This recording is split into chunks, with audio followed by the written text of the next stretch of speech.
Så gutten var det som Mossi. Han må sette akkurat der han sitter. Nå er han veldig flink gutt. Det er startposisjon. Han må sitte der ute og vente til jeg kommer ut. Og premiere for å være flink gutt ute på brygga. Og når vi premierer han, så bare tuter vi i fløyta. Og kaster en fisk ut til han. Og så er han med.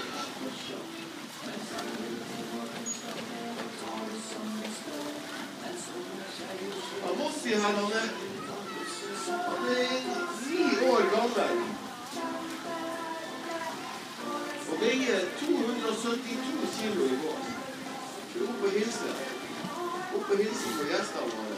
Ja, og hilser på alle gjester. 272 kilo, det høres kanskje mye ut, men han kan bli 350 kilo. I say Mossi here is 9-year-old and 272 kilos heavy. It sounds a lot, but he can grow to even 350 kilos.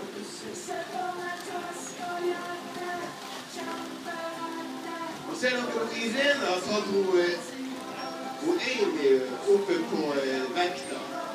Amy var bare 1,5 år gammel. Og hva veide hun Amy? 40,5. Jeg tror det var det hun sa. Og Amy var jo dattera til Mossi og Laura. Laura er den som går opp på vekta nå. Mossi har fått trimme litt. Laura, hun veide på Laura 111 kilo. Hun er en ganske stor jente, og Mossi har vært 110 kilo. Veldig bra. Ate. Så dere ser, hun er litt kraftig jente, hun her. Men hun er hele 19 år gammel. So this is Laura. On Saturday, her weight was 111 kilos, and today it was 110. And that's very good. You can see she's quite a big girl. And also, she loves to cook. Skal vi se om jeg får en supervarme her? Ja, det er fint, jeg. Jente.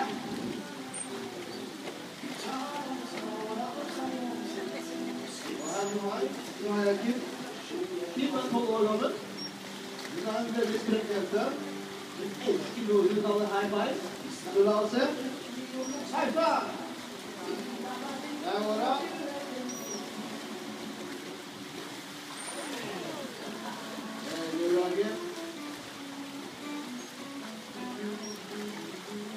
Og Kim er faktisk en veldig flink svømmeinstruktør. Kim here to teach the kids how to swim. And how we do that is first, we go on land, we lay down, and then you wobble. Yes? Very good, Kim.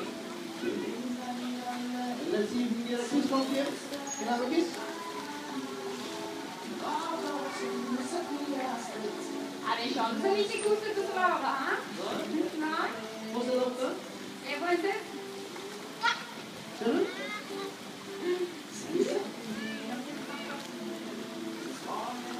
Hva er kyss?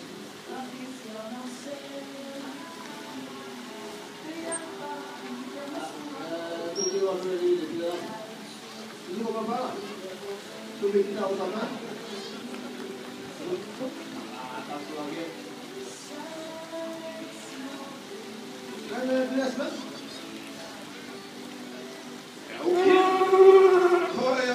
Kim er jo kona til Mossi. Mossi har jo 2 koner, og det høres ut som Kim har lyst til å leke med Mossi. Hva du tror Mossi gjør? Ja, Mossi har også lyst til å leke med Kim. Ja. Da må de få lov å leke litt i lag.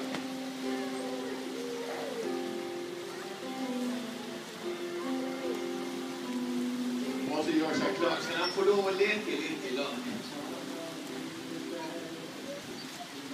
Mossi har jo 2 koner. 2 koner, det er ikke så mye når man er sjøløvergutt. Da kan man i naturen ha opp til 100.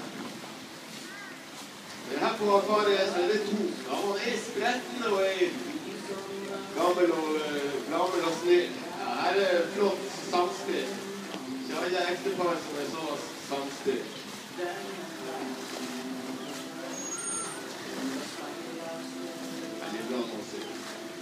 So Mossi will have two vibes here in the aquarium with Berger. It's Kim and Laura. It sounds a lot, but in the wild, he can have up to 100 vibes. So that is very good. He can play some time with Kim. Den andre tingen som en stor fordel om man 272 kilo, er at man kan lage svære mageplask. Og det har Mossi ekspert på å lage mageplask. Ohoi! Ai, ai, ai, sørger for at det blir våt for godværsdag.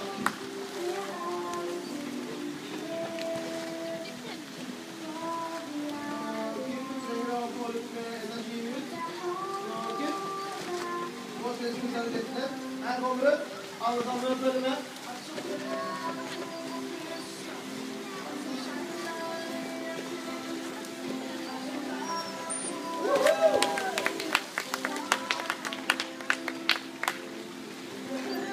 Og så må vi vise litt av.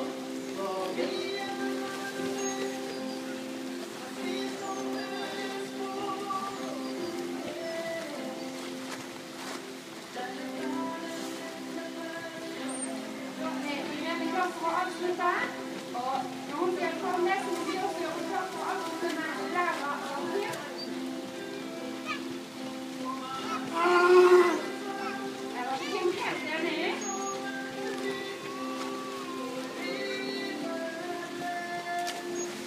So we're now ready to finish off with the girls. We're ready for the last piece.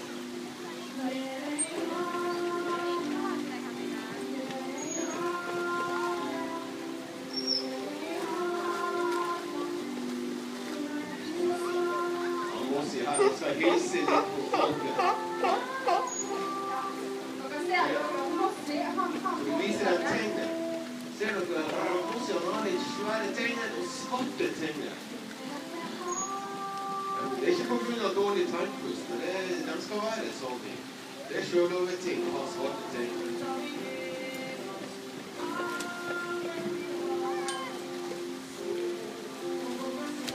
Så alle jentesjøløver, de måtte være ferdige og trene samtidig, men Mossi kan fortsette å herje litt på egen hånd. Det er ingen som stjeler maten fra Mossi. Så vi sørger for at han blir litt sliten. I say all the females, they have to quit at the same time to training. But Mossi, he can play a little bit alone, because nobody steals the food from him. So you want him a little bit tired now. Come on, Mossi. Ai, ai, ai. Og dere ser det noen utrolige håndtere. Tenk, det er en sjøløvrikt. Vi ser han blir sliten. Ai, ai, ai, han blir sliten. 270 kilos. There you see the amazing jump. But now he's tired.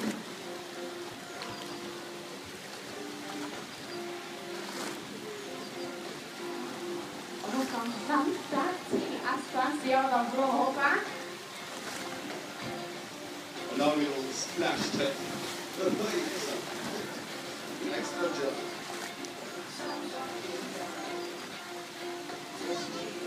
Mange lurer jo på forskjell på sel og sjøløve. Og sjøløve er jo en type sel. Det er jo en familie som heter øresel. Og den letteste måten å se forskjell på en sel og en ekte sel og en øresel, det er å se på de lange forloffene de har. Seler har veldig korte, men sjøløver har veldig lange. Og de kan gå på bakken.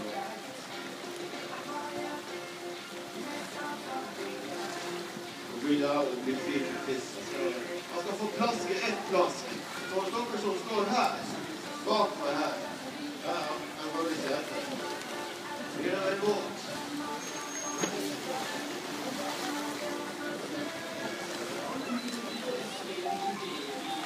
Det er en båt.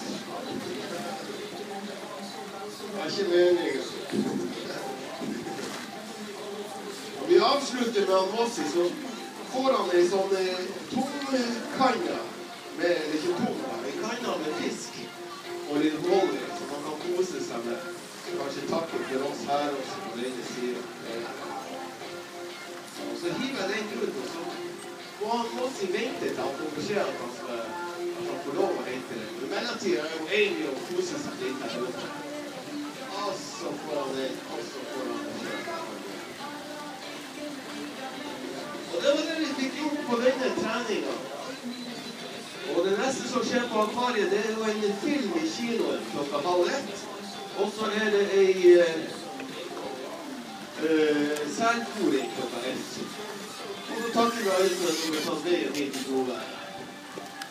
I say that was what we can do on this training, and thank you very much. And the next thing that happened in the aquarium is a film in the cinema 12:30 and seal feeding 1 o'clock. Thank you very much.